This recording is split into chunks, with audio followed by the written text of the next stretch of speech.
Oke, halo semuanya, welcome back to William Martato YouTube channel dan kali ini kita bahas topik yang lain lagi ya. Kita bahas tentang berita, bagaimana berita itu menjadi sesuatu yang sebenarnya kita butuh, tapi sebagian orang kayaknya susah terima karena kok ikutin berita nggak sejalan, atau mungkin lagi dilema karena di luar sana beberapa influencer lagi mencoba mendoktrin Anda dengan mengatakan bahwa media itu banyak yang bullshit dan lain-lain.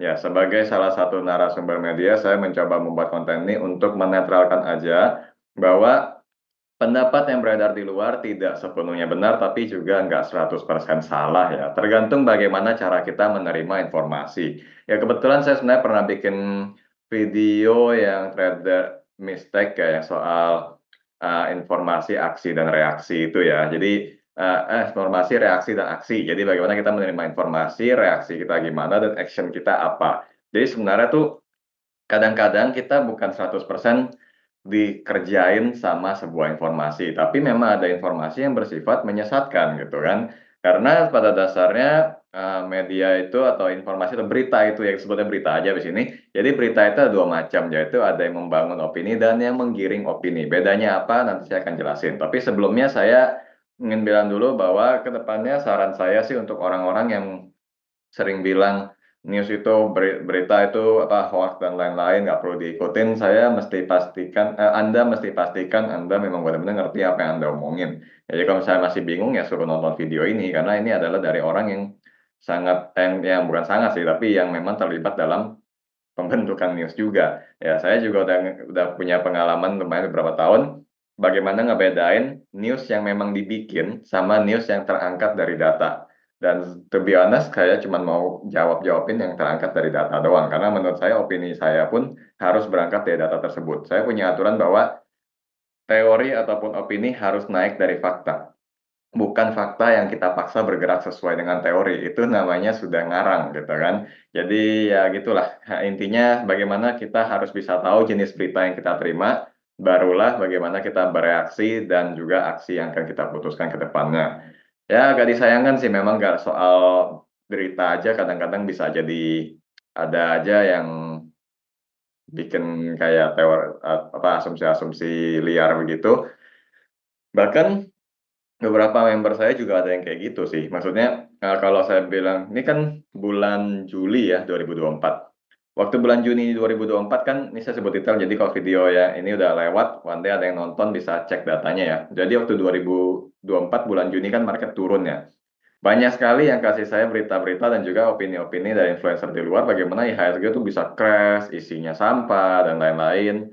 Terus untuk setiap dari kami yang ngomong bahwa ada potensi rebound itu diketawain gitu loh. Dan saya termasuk yang bilang ada potensi rebound sebenarnya ada kejadian 19 Juni ya. Saya termasuk salah satu yang kebetulan lah berhasil menyatakan itu jadi bottomnya HSG. Nah, waktu itu pas saya dikasih berita itu oleh member saya bilang, saya sih jujur tahu yang ngomong ya. Saya bilang nih orang sebenarnya kepengen masuk media tapi nggak laku. Makanya dia ngomongnya nggak enak, karena saya tahu di belakangnya dia kayak apa, saya bilang. Jadi ya yang kayak begini hati-hatilah, saya bilang mendingan kita fokus data aja. Terlepas dia ngomong benar atau enggak, kita ikutin di marketnya aja kan dari situ kita bisa tahu apakah dia benar atau kitanya yang benar gitu. Maksudnya salah satu kan dalam di market itu beda pendapat tuh biasa dan selalu ada pendapat yang pro dan kontra dengan market, at the end market yang selalu menang kan gitu kan. Jadi siapapun yang berpendapat berlawanan ataupun yang mendukung sama market, berbeda itu sebenarnya nggak usah didebatin, yang penting siapa yang bisa adaptasi sama marketnya aja. Maksud saya, it's okay kalau misalnya dari awal saya misalnya bilang, waktu bulan Juni, oh IHSG bakal rebound, misalnya saya salah, tapi saya langsung ubah strategi juga, it's okay, namanya juga prediksi dan analisa kan tiap orang boleh beda-beda. Kalau semua sama, berarti mungkin otaknya cuma satu gitu kan. Nah, sekarang bagaimana dengan berita yang nanti dengan contoh ya, akan kasih lihat. Jadi membangun sama menggiring opini itu bedanya apa sih? Kalau membangun sama menggiring mungkin secara bahasanya kita berpikir itu sama aja karena kan mendatangkan opini dari kita yang membaca. Tapi sebenarnya enggak. Kalau membangun itu berangkat dari fakta. Jadi datanya udah ada, bisa data tertulis ataupun statement. Kalau kita bicara ini saham berarti harus ada statement dari orang emiten. Let's say misalnya anggaplah permisalan lah saya punya PT NTBK, terus saya ngomong akan bagi dividen. Nah, itu udah fakta itu. Itu udah ada fakta yang keluar di mana saya sudah menyatakan. Nah, itu membangun opini ketika diberitakan terbangun opininya dan membuat kita conviction terbangun biasanya, terbentuk juga karena datanya ada. Kalau yang menggiring biasanya itu masih sebuah rencana, misalnya berencana menambah outlet atau berencana mengakuisisi, baru rencana, belum jadi tapi sudah diberitakan. Opini itu udah kegiring duluan, oh ini pasti bagus nih, padahal pelaksanaannya kita belum tahu. Plus minusnya sebenarnya cuma satu yang paling berasa ya. Yang membangun opini biasanya lebih lambat direspon pasar karena data yang sudah ada itu biasanya bukan sentimen yang baru. Sedangkan kalau yang masih sifatnya menggiring opini, spekulasinya selalu lebih tinggi, sentimennya belum jadi kenyataan, sehingga pergerakan saham selalu lebih volatile dan penguatan lebih cepat terjadi.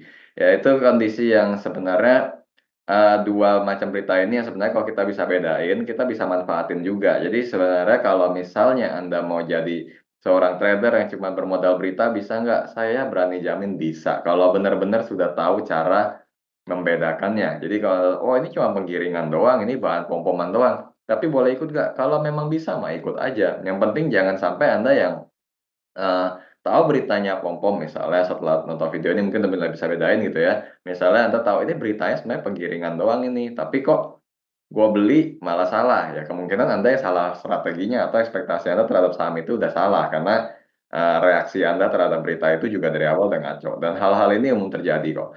Dan sebenarnya salah satu berita yang paling menggiring waktu dulu yang saya pernah jadi narsumnya ngerasain juga itu waktu Bukalapak IPO ya. Jadi itu 3 tahun yang lalu kan kurang lebih ya IPO Bukalapak.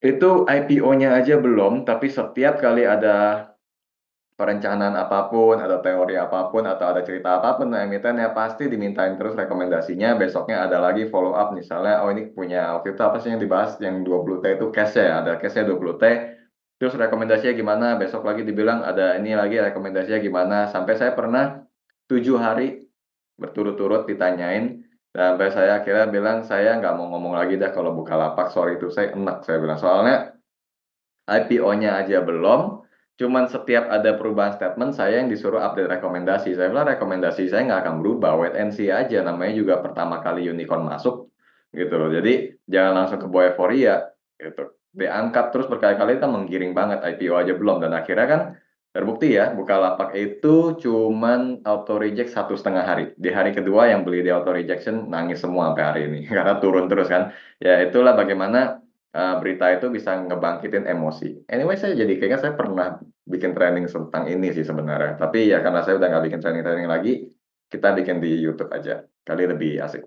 Nah, biar nggak bingung, saya ada contoh 3 saham dari website yang ya sebenarnya sih harusnya variatif ya. Cuman ada kayak dari, memang mayoritas dari kontan sih. Nggak jadi masalah. Intinya saya mau kasih lihat bagaimana prakteknya kita ngebaca di sini tipikal yang menggiring sama tipikal yang membangun. Saya ambil 3 depan adalah yang menggiring dan 3 terakhir adalah yang membangun. Karena datanya udah ada. Nah, ini dari judul aja udah ketahuan contohnya ya. Emiten batubara optimistis. Ekspor batubara meningkat. Ini belum ada realisasinya. Ekspornya belum terjadi, peningkatannya belum ada, baru optimisme dari emitennya aja. Yang ngomong juga siapa kita belum tahu di sini ya. Kalau kita lihat emiten ini PTBA telah mempersiapkan sejumlah langkah. Ya, oh ya, ini juga ada statement-statementnya ya dari sekretaris perusahaan dan lain-lain. Ditargetkan dan lain-lain. Ini semua adalah sesuatu yang belum terjadi. Ini adalah bentuk yang menggiring. Kita sudah dibikin semangat duluan dengan emiten PTBA sehingga biasanya sudah ada nafsu buat beli. Ya, sekali lagi saya bilang, berita yang seperti ini mungkin bentuknya penggiringan opini, tapi kalau kita bisa ikutin sebenarnya ini bisa menghasilkan penguatan harga saham yang lebih cepat karena belum terjadi sudah ada spekulasinya duluan. Ya, ini contoh pertama, ya, nanti Anda bisa cek sendiri lah beritanya, tapi intinya dari judul sudah sudah jadi suatu penjelasan ya, cuma baru bentuk optimisme aja, tapi datanya belum ada, yaitu bentuk yang penggiringan. Lalu yang kedua juga masih tentang penggiringan, juga masih optimistis juga, kinerja yang meningkat. Ya, ditopang film-film yang akan tayang, filmnya aja belum tayang, jenis filmnya sesuai dengan selera orang atau enggak kita belum tahu, jadi kan dibentuk yang penggiringan, tapi bisa nggak bikin harga sahamnya naik? Sangat bisa, namanya juga sudah kasih yang bagus-bagus dulu. Spekulasi selalu naik ketika niat spekulasi selalu naik ketika data belum ada. Nanti ketika datanya ada, biasanya kan sell on strength ya, kayak yang biasanya terjadi pada saat rilis laporan keuangan. Contoh ketiga adalah permintaan batubara naik, saatnya melirik emiten ini. Jadi baru naiknya berapa kita belum tahu, lagi-lagi data yang belum ada sudah dinyatakan saatnya melirik. Ya, sebagai sebuah rekomendasi nggak ada yang salah sih sebenarnya, tapi kalau kita perhatikan lagi-lagi kan data yang belum ada itu akan selalu dipertanyakan gitu. Dengan sentimen La Nina harga batubara berpotensi, baru potensi naiknya berapa kita belum tahu kan. Jadi sejauh ini yang pertama yang tadi saya kasih lihat, yang bentuknya penggiringan opini adalah sesuatu yang dinyatakan akan terjadi, tapi sebenarnya belum tentu bisa terjadi juga. Nah, dengan diberitakan itu, kita sudah tergerak duluan. Ini kayak kita lagi menunggu sentimen rate cut juga ya di tahun ini ya, maksudnya pemangkasan suku bunga. Tiap kali The Fed ngomong apapun, orang sudah ekspektasi gimana, sedangkan ini sudah bulan Juli 2024, pemangkasan suku bunganya belum terjadi. Tapi kalau kita ikutin statementnya dari The Fed, kita selalu opininya tuh tergiring terus bahwa bentar lagi potong suku bunga, bentar lagi potong suku bunga, dan lain-lain. Nah, jadi kalau misalnya ada pertanyaan, biasanya sih ada sih yang bilang, berarti news yang menggiring itu adalah yang kalau dari judulnya aja udah sesuatu yang masih wacana atau akan doang. Ya hampir saya bilang gitu, tapi nggak semua yang akan itu jelek ya. Karena saya ada contoh lagi yang pakai kata akan, tapi sebaiknya Anda baca dulu biar ngerti kenapa kan itu jelek. Nah kalau yang ini pertama sudah jelas banget ya. Ada lagi, berarti kan sudah terjadi kan. Seperti terjadi sebelumnya ada lagi. Jadi dari judul dulu. Bos Bank Mandiri borong saham BMRI, berarti pasti sudah ada pembelian sebelumnya. Tuh, sebelumnya memiliki dan kemudian menambah. Nah, ini datanya ada ini yang membangun. Jadi kalau misalnya seseorang yang ingin beli saham misalnya BMRI ataupun yang lain, tapi ketemu news yang seperti ini jelas ada datanya, itu opininya akan lebih kuat dan biasanya uh, conviction-nya lebih tinggi, tapi lagi-lagi kekurangannya penguatan tidak selalu lebih kuat daripada yang penggiringan opini tadi. Lalu berita kedua, ini juga ada datanya bahwa net buy asing yang sudah terjadi ya, kemudian saham-saham apa aja yang selalu diburu dan itu ya boleh-boleh aja dijadikan pengertiannya bahwa itu sebuah sentimen karena memang datanya ada. Apalagi kalau misalnya ini mungkin special case-nya khusus yang suka sama foreign flow yang lihat, asing banyak beli, mungkin ini yang akan Anda sukai gitu. Jadi ini adalah contoh berita yang juga Bang Opini datanya ada. Ya, net buy asing bagus biasanya dan tinggal sisanya diikuti aja apakah masih terjadi atau tidak keputusan Anda, yang penting sudah datang dari data, biasanya gitu. Nah, yang ketiga adalah contoh yang guyur dividen. Emiten yang akan melakukan pembayaran dividen, tapi di sini kan jelas bukan sesuatu yang akan dilakukan, tapi ada kemungkinan nggak jadi. Ini udah jelas jadwalnya ada. Kalau dividen biasanya menjadi sebuah news yang akan ditemukan kata akan, tapi itu adalah kepastian. Jadi kalau sudah tahu newsnya dividen dan lain-lain, tinggal ikutin jadwalnya, ex-date-nya segala macam buat ngatur momentum trading. Tapi di sini adalah berita yang sudah termasuk jenis yang membangun opini. Jadi nggak usah khawatir kalau berita dividen itu nggak bersifat 50-50 lagi karena sudah pasti. Nah, itu tadi contoh bagaimana news itu tadi terbagi tiga masing-masing untuk yang menggiring opini sama yang membangun opini. Nah, kalau misalnya Anda udah dapat contoh seperti tadi, ke depan tinggal kembangin aja berita-berita di yang Anda temukan nanti ke depannya, karena kalau saya sebutin atau kan juga panjang sekali kan. Dan nanti habis itu bagaimana Anda mengartikannya dan aksi Anda terhadap berita yang sudah Anda ikuti tersebut, itu yang nanti akan menentukan apakah Anda sebenarnya itu cocok nggak pertama dengan informasi tersebut atau malah sebaiknya dihindari aja.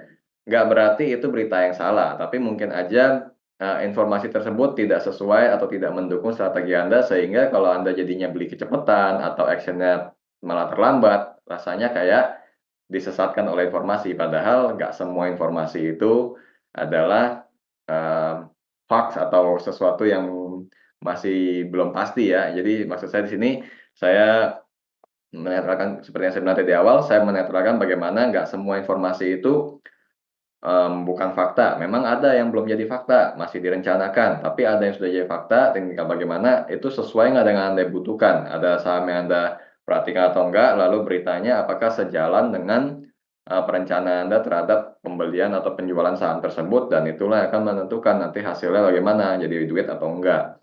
Ya intinya kira-kira seperti itu. Saya kira mungkin kalau misalnya ada kurang jelas nanti bisa ditanya-tanyain aja di komentar, mungkin saya coba jelasin. Kalau misalnya nggak ada ya saya anggap mungkin sudah paham. Intinya sih saya cuma mau, eee, kita itu kan berita itu nggak bisa lepas ya dari hal-hal yang kita keputusan beli jual saham kita ya. Berapa kali juga rasa-rasanya hampir setiap orang yang memberikan rekomendasi juga pasti kasih berita juga ya, kecuali saya sih. Jadi, kalau misalnya orang kasih berita itu, setelah rekomendasi lalu tambahkan link berita, rasanya kayak pendukung yang wah banget, tapi kenyataannya nggak selalu. Jadi maksud saya bikin video ini adalah supaya Anda lebih hati-hati dalam mengikuti informasi. Kalau memang sejalan dengan strategi Anda, itu adalah sesuatu yang perlu diperhatikan dan perlu dipergunakan, tapi kalau nggak sesuai, ya silakan diabaikan. Bedain aja mana yang bersifat menjebak, mana yang mengarahkan pada menjebak, mana yang mengarahkan pada keberhasilan Anda untuk lebih cocok dalam, analisa dan strategi jual beli Anda. Kira-kira seperti itu aja. Thank you for watching, silakan like and dislike sebagai bentuk respon Anda terhadap video ini, dan kita ketemu lagi pada vlog selanjutnya. See you again.